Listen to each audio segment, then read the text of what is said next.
Okay, I swear that this story is genuinely funny. Okay, because I I've been feeling that some of these stories are particularly hilarious, but it's just the way that I talk most of the time. But this one in particular is very funny, at least to me anyway. What it is my first session with a large group in Dungeons and Dragons. Now, I was doing sessions before this with my youngest brother, as you may already know, but he had been leveling up and getting solo XPs for so long that he had greatly increased his level to the point where he completely outclassed and could outmaneuver all of the other players that I was going to include. So rather than making him start a new character, I made a few adjustments for it. One was I increased my other players' levels to a respectable point. I basically leveled them up to match this character's class level. And he still had an advantage because of his deity levels. But he they were kind of on the same level now in terms of power. The second thing I did was a solution to a problem that came up because I was moving because I was planning to run a module that I wrote myself, and this was the first module that I would have ran with any of my D&D players. So, but the problem was this module is not exactly set in the universe that my youngest brother was playing in. So what I did was I made it's pretty weak now that I think about it, but it seemed to solve it at the time. What I did was I made it so that this was a parallel life of the character, and while the character in the other place existed,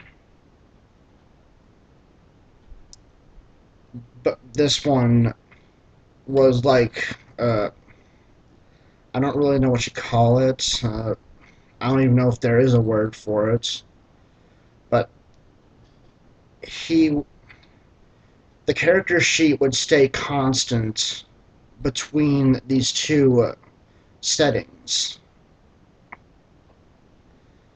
And anytime that the character got something in one world, he would get in the other.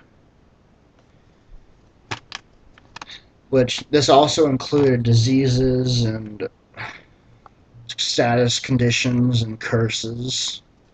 But we didn't get any through this module.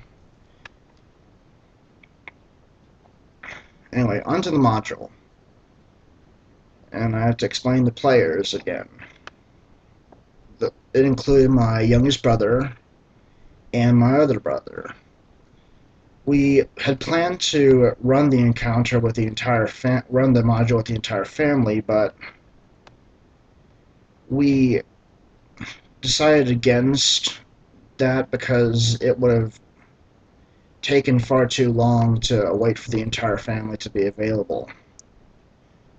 Because I've been pretty much nagging them for a session like this for some time, but they just didn't feel like nobody just felt like getting on. Just what am I trying to say? Nobody felt like doing uh, playing a game that they had to learn a bunch of rules for. And it really showed in this session. Because I ran one module, one session. It's a very short one. And I called it The Quest for Sunbone Sakura. And if you didn't get the hint by the title, then you should know by now that then you should know right at this point that I am a huge Bleach fan, and I wanted to include some of the items and characters of Bleach in my campaign. However, there was this little problem I had where my characters did not have a Zanpakuto of their own. If you don't know what a Zanpakuto is, it's in the Bleach universe, every Soul Reaper that is a Soul Reaper is a kind of like a samurai, but they're they're dead in a way. They're spirits. It's a spirit samurai, and the Soul Reaper's job is to facilitate the passing of souls to the afterlife and to protect the souls. Well, protect every soul there is from hollows. And a hollow is so it's a soul that was not did not pass on in time. I'm not quite sure if a hollow can be birthed, but I know that went one way.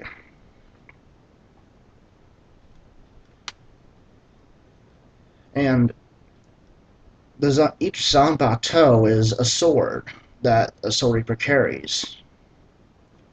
And it's a magic sword that is supposed to be tailored specifically to the soul of the Soul Reaper who wields it. But for some characters, I don't really see how that is possible.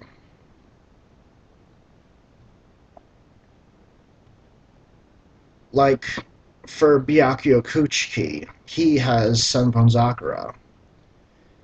And I know that his title and rank is, like, really noble and his personality is noble, but what? Well, his sword scatters. It breaks into to 1,000 pieces, and then he maneuvers them to attack his opponents. And each of these pieces look like a cherry blossom petal. And this would indicate a split personality of sorts, maybe his inability to make decisions, but Byakuya does make decisions very well and with a firm sense of where he stands, and he does not have a split personality in any sense of the word or phrase. Anyway, I moved some Zanpakuto over from Bleach and converted them into D20.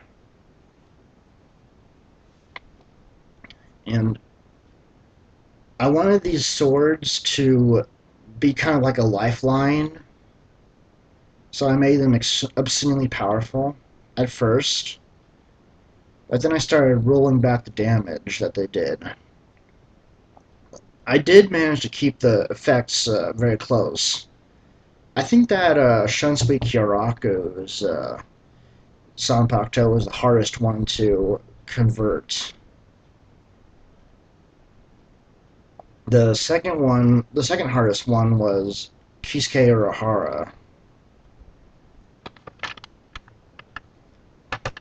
but I'm getting distracted. The module I ran was supposed to give my players a Zanpakuto. So what I had happen was, in the history of my campaign that I was going to run, this sword mage, or particularly court mage, was a very good enchanter of weapons, and he could seal any effect and any amount of power from anywhere and anything into each weapon that he could enchant. And that's how I made the Zanpakuto mythos. The thing was that these, in his creations, sparked a great cataclysm, and afterwards, because basically these weapons were used to destroy each other, and well, not really each other, because these weapons can't be destroyed. He enchanted each one to be indestructible, and to some degree.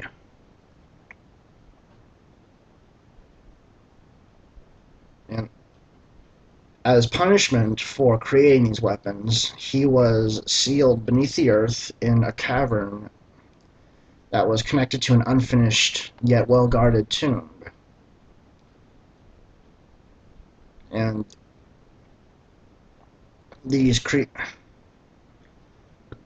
this tomb had the most deadly traps I had ever devised. It was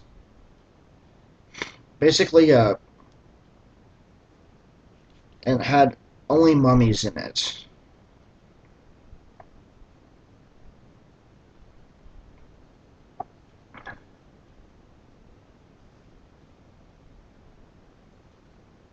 The Wow, I'm really losing focus. The mummies were plentiful on the first level of the tomb, and I have to explain something about the module now. I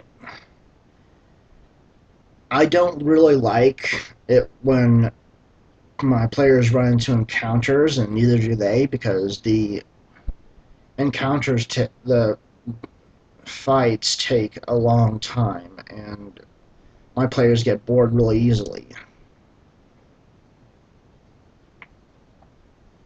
So what I do is I give each module that I can as few monster encounters as possible, and as many times as I can, I make each monster encounter optional in some way. Like only if a player does some certain thing will the monsters attack, or only if certain conditions are met before they reach that encounter will the monster attack.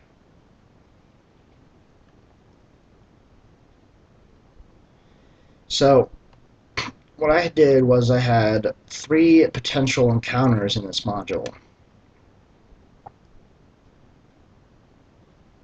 and 2 of them were with mummies, and the other was with the battle mage himself. The the first encounter that they got trapped in was the largest and most deadly to them in terms of the mummies. It was in the main floor of the tomb, and these what they had to do was they had to light the torches that were at least one of the torches that was hanging on the columns. And this had the effect of lighting all of the torches in the room and just awakening several of the mummies. I realized right away what kind of clusterfuck this would be and how boring this would be, because my the player who just joined the game, my other brother, not my youngest brother, not the Kratos guy, but he named his my this character was called Mateo, and what I realized about him was this player did not like to be bored, and I realized that very quickly in this encounter, because he just had to wait his turn, then roll some dice, and he was already discouraged because he was basically palling around with a god, even though it was a fucking demigod. And the thing, he was just fucking around, and he would roll dice very discouraged.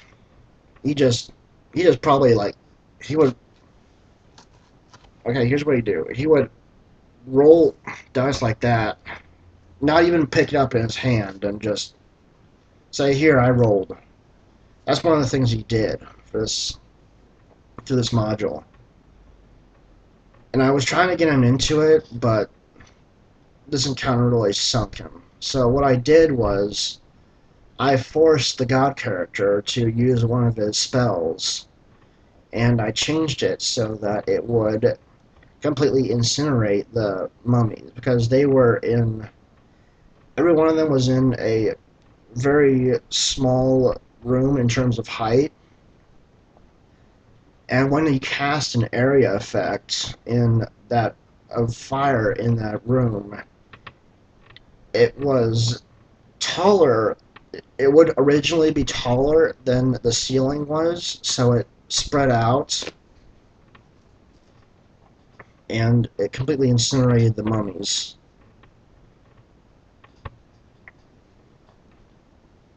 So they proceed through the tomb, and they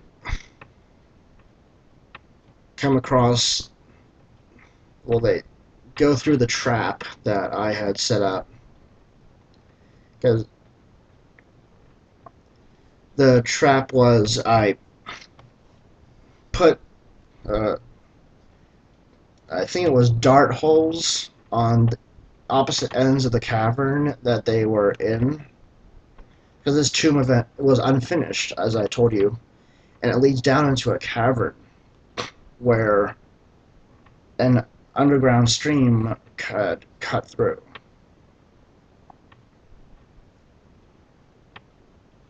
And what happened was these darts would shoot at them no matter where they went, unless they flew, which they didn't until they ran into the chasm that I had set up, because this underground stream had been running for quite a while, and it had just cut a mile deep chasm in this er, in this room. My god character knew what to do. He grabbed a hold the of Mateo and hovered there. But the problem was, Mateo had already screamed his ass off through the fall, and that caused a little cave-in. So they were pushed down and into this river. And I made it so that they would survive, but the thing was that the God character would be knocked unconscious by the impact of hitting the water, at being crushed in the water, and by a piece of rubble from the cave-in. So this Mateo, he was a bard, 11th level, and he was struggling for his life, trying to stay afloat while keeping this unconscious god around him. And once they reached the room where because they were being pulled through the currents to an open area in the cavern, and this was where the battle mage spent the remainder of his life. The thing was, many people who had heard of this battle mage tried to find him and take his shit. Because who wouldn't want a really good sword of power? So once they got there, the bard waited for the Kratos, the god, to wake up, and then Kratos did something did really stupid things for the rest of this encounter, because he he kind of yelled because he was having a nightmare, and he woke up in a cold sweat and just screamed. This woke the battle mage up,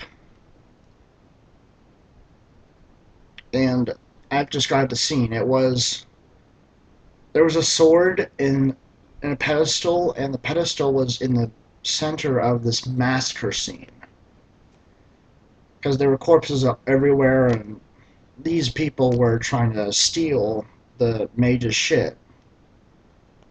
But the thing was, he had placed a magical line uh, right before the sword, right almost at the shore, actually, that would wake him up whenever someone crossed it. So these he'd also set up an alarm spell, I think it was, I basically make mages really powerful and stuff, but he had placed a warding all throughout the cavern that would wake him up whenever a certain volume of sound was reached. Because in order for him to live longer, he put himself in suspended animation after putting several enchantments around his living area that would wake him up at certain points. Because there's no fucking food down there, and he can't exactly escape.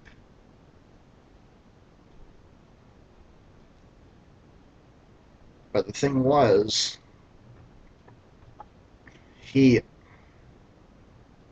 this scream woke him up, and Kratos, upon seeing the dude's coffin open, didn't even think. He just took out his bow, raised an arrow, and shot an arrow at the dude's face. And it was really, this guy was really sadistic because he had this Kratos wanted to shoot the mage in the eye, and he wanted to use a ranger power that I gotta find. Where are you?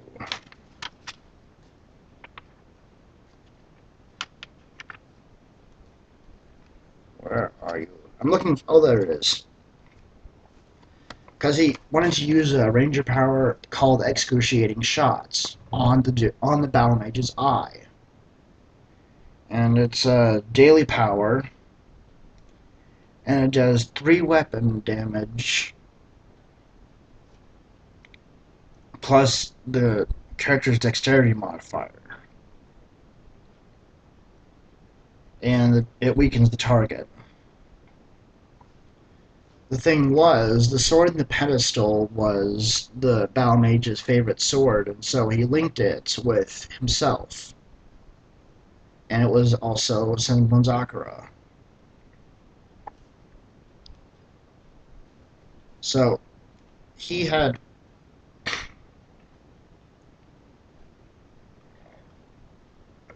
he was even though he was surprised by this, it didn't take him very long to telekinetically grab the sword and activate it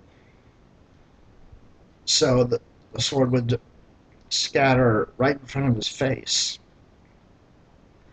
And this had the effect of completely destroying the arrow that Kratos shot him with. And from that point, it was on. This, as soon as my players saw what this guy could do, they were instantly just dropping their fucking fudge. They knew that Kratos knew he made a mistake because even though Kratos then cast a blade barrier around the dude's coffin,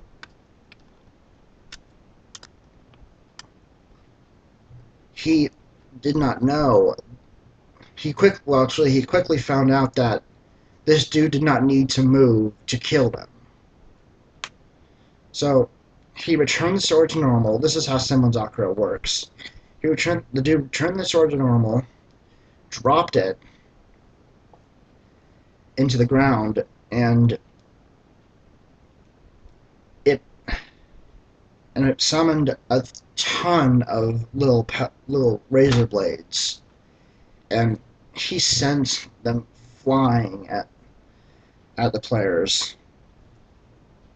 And it only took them one roll to figure out that they were in trouble, because the blades form a circle around the target square, and they basically cut and slash at the target. But the thing was that the attack deals 1d8 damage per square of effect that is around the target. So each of them were getting 8d8 damage on each turn. And this immediately bloodies the bard. And he's all just fucking keeling over in pain and just... He's in... And this player is like, what the fuck was that for? You just fucking shot him and he's killing us. And this player instantly gives up. He just says, I quit at that point.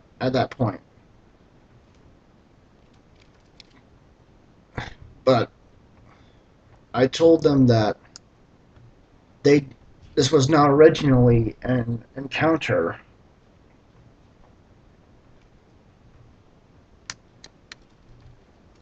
because what what what was supposed to happen was they would come across this guy. He would wake up on his own because he had also placed an enchantment that would wake him up every 100 years for a day, and he would see these two, recognize their potential, yet also catch on that they didn't know that he had all this good shit.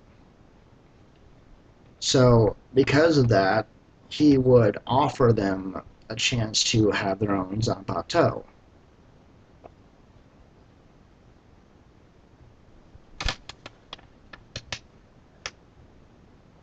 So, that was fucked up, but I knew how to salvage it.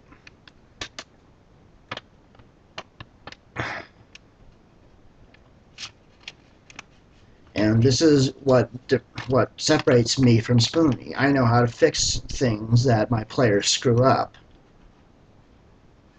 I give them options, and if they don't want to do, and if they want to, and they choose from those options.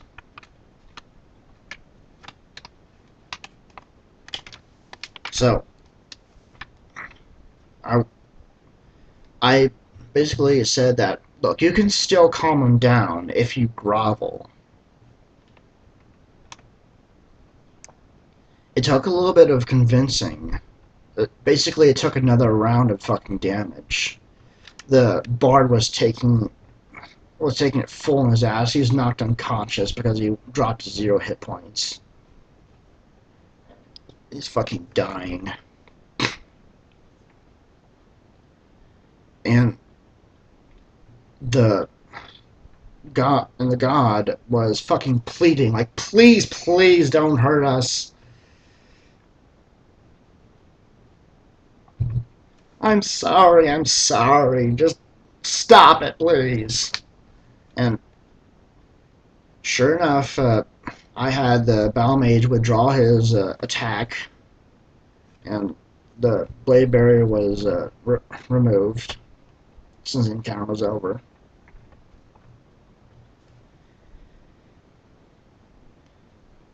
And they made up. So that was really awesome. I managed to completely. I managed to bring a god to his fucking knees.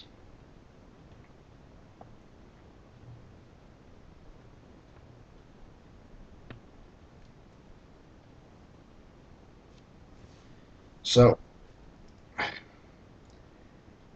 what I ended up giving them a duplicate of Senmon Zakura, but I gave it to the bard because after the bard was healed by this mage, he was given the weapon that was given a duplicate of Senmon Zakura.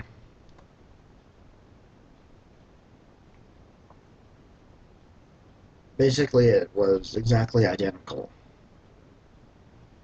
And what I ended up giving the god was Katen Kyokotsu, which is Shunsui Kyoraku's Zanpakuto. It's because the because the god was a ranger and a paladin, I gave him a dual weapon. Well, I had to give him a dual sword. And Ukitake's weapon seemed really stupid because all it did was to redirect attacks. So I had to convert Katen Kyokotsu over to a D20 system, which was hard to figure out, but easy once I figured it out. Because I had each of its abilities made into a recharge power, and what it ended up doing was, once he had expended a recharge power, he would start rolling a d6 each turn, and that would result in a recharge of a power if enough powers were expended.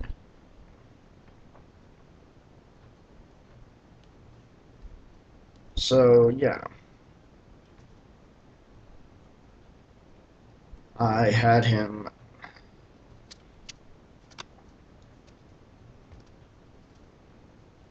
Yeah. I guess that's it.